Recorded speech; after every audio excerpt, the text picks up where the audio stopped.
Level 1. The Spare Son. You were 10 years old, Augsburg, 1469.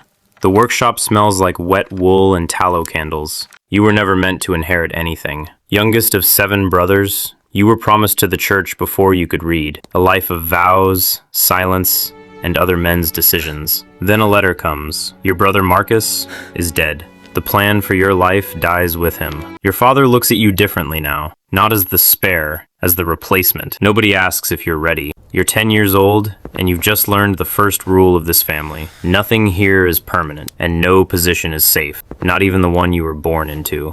You were never supposed to inherit. Now everything depends on whether you can survive being wrong about that. Level 2. The language kings don't speak. You were 14, Venice, 1473. You've been sent to the Fondaco dei Tedeschi to learn a system almost nobody outside Italy understands. 2 columns, every transaction balanced against itself, nothing hidden, nothing forgiven by accident. It sounds like arithmetic. It isn't. It's the first weapon you've ever been handed that a sword can't answer. You watch merchants here finance voyages that might sink, insure cargo that might never arrive, price disaster before it happens. You learn something that will follow you for the rest of your life. The men who survive in this business are not the boldest. They're the ones who see the danger closing in before anyone else notices it's there. You go home 5 years later. Your brothers see a boy who left for an apprenticeship. What actually comes back has learned a language kings don't speak and doesn't yet know how expensive that fluency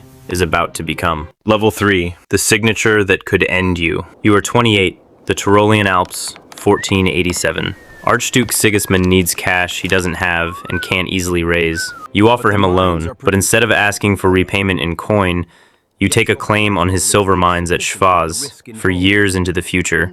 At a price you set today, he agrees. On paper, it looks simple. It isn't. You've just tied your family's entire fortune to a piece of land you don't control, a nobleman's promise you can't enforce with a sword, and a mine that may or may not produce what you've bet it will. If Sigismund dies, if the mine floods, if another prince decides the old debts of a dead archduke aren't his problem, everything your family has built for 3 generations disappears in a single ruling you have no power to stop. You sign anyway. Somewhere in Augsburg that night, you don't sleep. One signature could make you. The same signature could ruin you. There is no version of this business where those 2 outcomes are separate. Level 4. The weight nobody can see. You are 33, Hungary, 1495. You've expanded into copper, cannons, church bells, roofing, the metal an entire continent quietly runs on. You buy in, buy out your partners, and start coordinating supply at a scale no merchant has attempted before. It works. Prices move because you decide they move. But success like this doesn't feel like winning. It feels like carrying something heavier every single day. Every morning now, before the sun is up, you sit alone and read through pages of names. Princes, bishops, minor lords, all of them owing you money they may never fully repay. None of them can be trusted to remember the debt once they no longer need you. You've built something that makes you indispensable to half of Europe.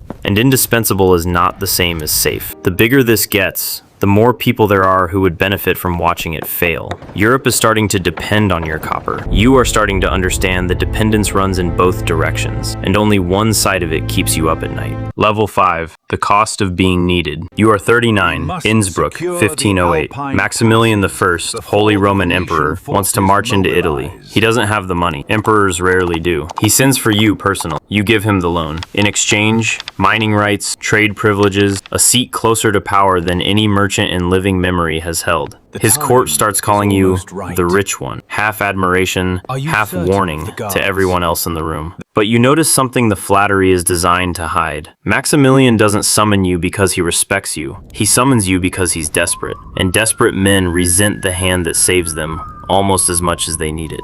You leave every meeting with the emperor richer and more exposed at the same time. One more name added to a list of powerful men who now have every reason to make sure you're never repaid in full. Emperors have stopped asking banks for money. They ask you.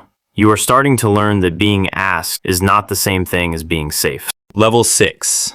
The machine you can't afford to stop. You are 46. Mainz, 1515. A nobleman named Albrecht wants to buy his way into becoming Archbishop of Mainz. Rome sets the price. He doesn't have it. You do. You structure the loan and the repayment together. Rome authorizes the sale of indulgences across German lands, half the proceeds funding the new St. Peter's Basilica, half quietly returning to you. Your agents travel with the preachers now.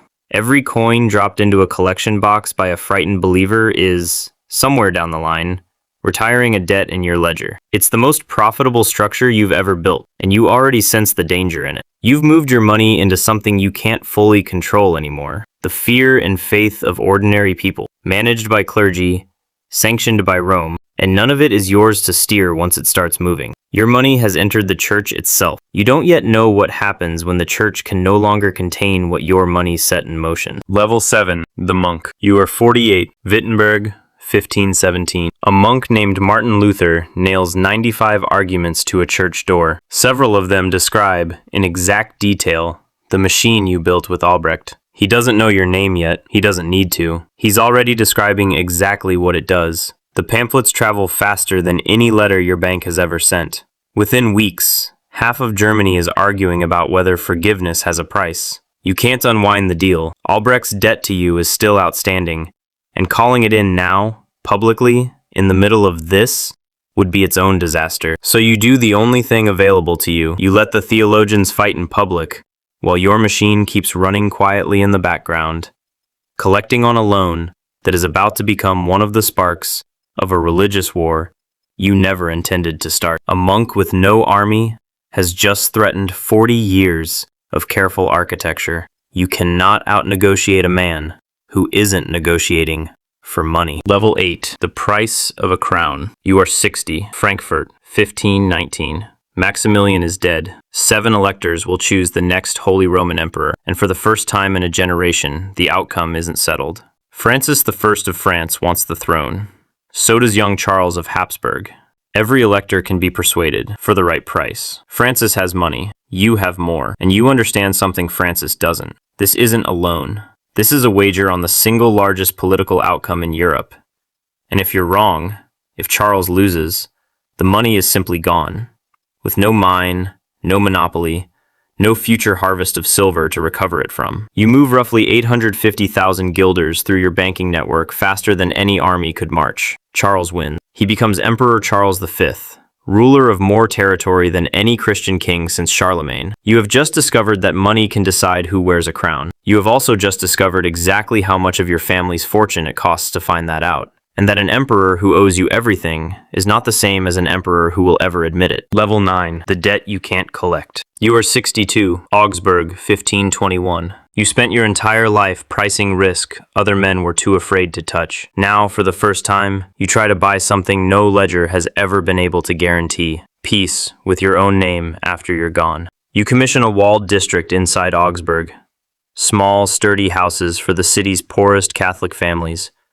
Rent set at a single guilder a year, in exchange for a daily prayer for the souls of the Fugger family. You call it the Fuggerei. It isn't quite charity. It's the only investment you've ever made with no possible return you'll live to see. Every mine, every loan, every emperor you financed came with terms you could calculate. This one doesn't. You are 62 years old, and for the first time in your life, you are spending money on something you will never be able to confirm actually worked. Level 10. The hand they forgot. You are 66. Augsburg, 1525. Your body is finally failing, the way even the wealthiest bodies eventually do. No mine, no monopoly, no emperor's signature can extend a lease on that. You watch, from your bed, as the world you helped finance starts to strain under its own weight. Peasant revolts spreading across German lands. The Reformation you inadvertently helped ignite, now far beyond anyone's ability to contain. An emperor ruling territory so vast it can barely be governed,